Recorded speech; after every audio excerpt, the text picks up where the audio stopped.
ஓம் சாய்ராம். சாய் பாபாவின் குரல். அன்பு குழந்தையே, வாழ்க்கையில் நிகழும் அனைத்து இன்பமோ துன்பமோ எல்லாம் எப்படி எடுத்துக்கொள்கிறோம் என்பதை பொறுத்துதான் வாழ்க்கையின் நினைவுகள் அமையும். துன்பம் என்று சொல்லிக்கொண்டே இருந்தால் அது தன்னால் விலகுமா என்றால் இல்லை. அதனை அனுபவித்து அதை எதிர்நோக்கி கடந்து வந்துதான் ஆக வேண்டும். எல்லாம் நீ எடுக்கின்ற மனப்பக்குவத்தில்தான் அமைந்துள்ளது உன் இன்பமும் துன்பமும். அடிபட்டால் வலிக்கும் என்று தெரியும். அடிபட்டவுடன் நீ அழுகிறாய். உன் மனதில் வலிக்கிறது என்ற உணர்வு தோன்றியதும் உன் கண் கலங்கும் அல்லவா? அதற்காக இனிமேல் எங்கேயும் செல்லக்கூடாது, நகரக்கூடாது.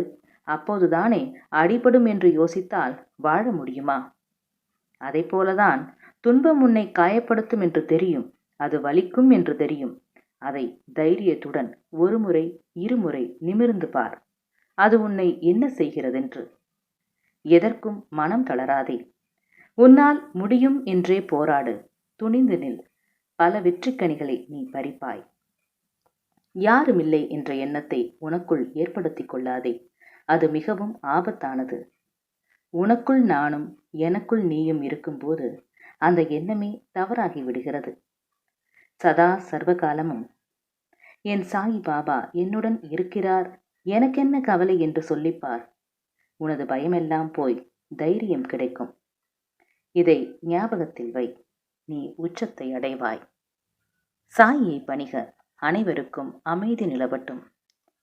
என்றும் உங்கள் நலம் விரும்பும் பராசக்தி.